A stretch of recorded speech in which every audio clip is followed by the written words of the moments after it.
So let's talk about tobacco lawsuits. People ask me all the time, how can you sue tobacco companies? Everybody knew smoking is dangerous.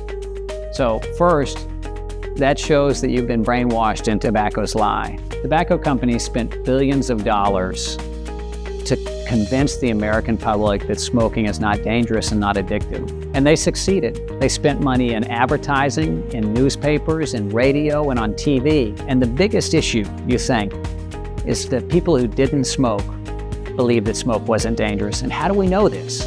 You look back at airplane flights.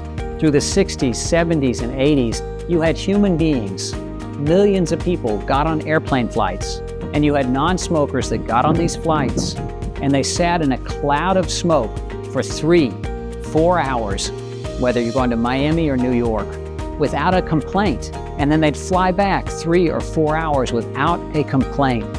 There is no safe level of cigarette exposure.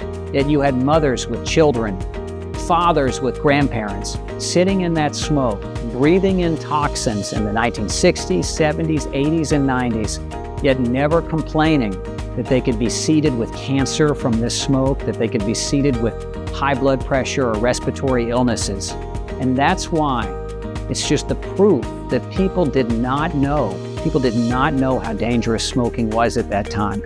And that's because the tobacco companies lied. They hid the evidence. We have internal documents we show the jury. Thousands of pages of tobacco company executives and board members admitting how dangerous smoking is and that cigarette smoke causes various illnesses and diseases and cancers and how addictive it is. And yet, those companies making the conscious decision to go out and say the exact opposite to the public for one reason alone, to make more money, to put profits over people and safety.